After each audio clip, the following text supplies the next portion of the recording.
आ गई पैसे में आग लगाकर।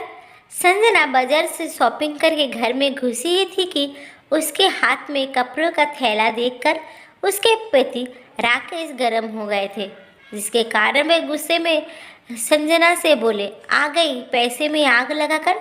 जब देखो शॉपिंग करती रहती हो, मुझे तुम्हारा ऐसे शॉपिंग करना बिल्कुल भी पसंद नहीं। ये सुनकर संजना बैग में से कपड़े निकालकर राजेश को दिखाते हुए बोली, मैंने पैसे में आग नहीं लगाई, बल्कि ज़रूरत के हिसाब से कपड़े खरीद कर लाई हूँ। आप देखो मैं कैसे कपड़े लाई हूँ। यह कहकर जैसे ही उसने राकेश को कपड़े दिखाने की कोशिश की, राकेश ने कपड़े देखने से इनकार करते हुए कहा, रहने दो, मुझे नहीं देखने तुम्हारे कपड़े। तुम्हें पैसे बर्बाद करने थे, कर दिए। आप इन्हें देखकर मेरा दिमाग खराब मत करो।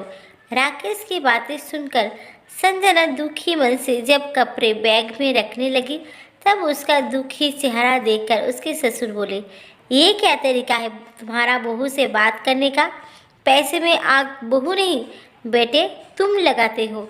बहू तो सोच समझ कर पैसे खर्च करती है। तुम सिर्फ अपने बारे में सोचते हो। बाजार जाते हो तो सिर्फ अपने लिए ही बेहिसाब पैसे खर्च करके कपड़े खरीद कर लाते हो, लेकिन बहू हम सब के बारे में सोचती है।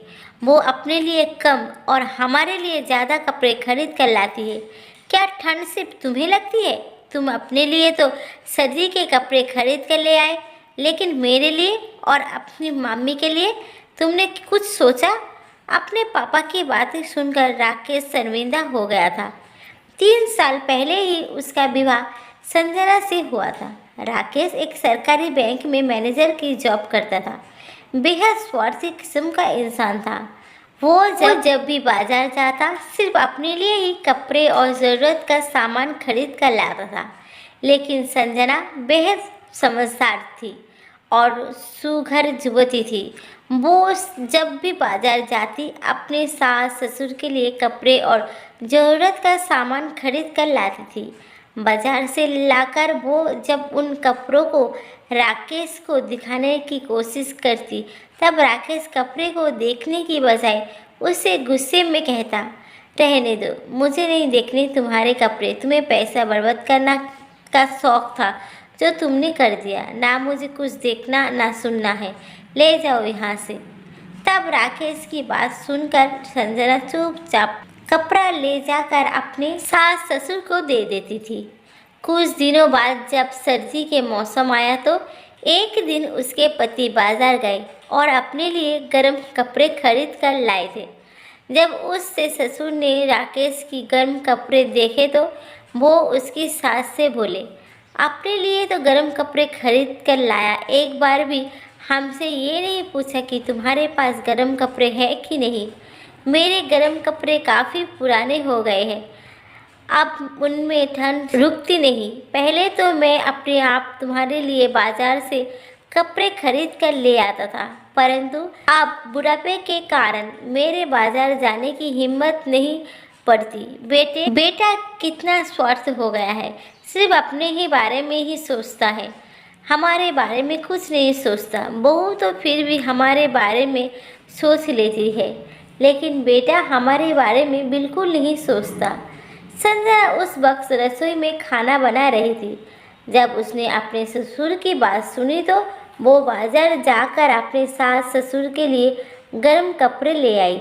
जब राकेश ने कपड़े देखने से इनकार कर दिया तो उसके पापा उसे कपड़े दिखाते हुए बोले, देख बहू अपने लिए नहीं हमारे लिए कपड़े लेकर आई है, देख गौर से।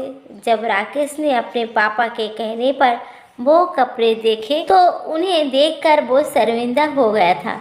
वो संजना से बोला, माफ़ कर दो मुझे, मैंने बगैर सोचे समझे तुम पर पैसे बर्बाद करने का इल्ज़ाम लगा दिया। मुझसे अच्छी तो तुम हो जो मम्मी पापा का बेहद ख्याल रखती हो। मैं ही स्वार्थी था जो अपने मम्मी पापा का ख्याल ना रख सका। आज तुमने मेरी आंखें खोल दी है, आगे से मैं भी मम्मी पापा का पूरा ख्याल रखूँगा।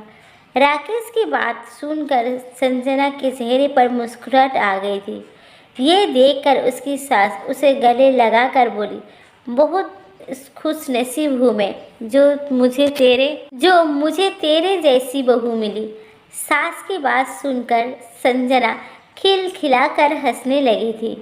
बहुत खुश नसीब होते हैं वो माता पिता जिनकी संतान उनका ख्याल रखती है। जब संतान अपने माता पिता के बारे में नहीं सोचती तब उनका दिल बहुत दुखता है, क्योंकि अपनी संतान से माता पिता को बहुत उम्मीदें होती है। दिल खुश हो जाता है उनका जब उनकी बहू उनका बहुत ख्याल रखती है। तब उनके दिल से अपनी बहू के लिए उनको दुआ और आशीर्वाद निकालती है। ऐसे बहू नालायक बेटे को भी लायक बना देती है और घर को जन्नत बना देती है।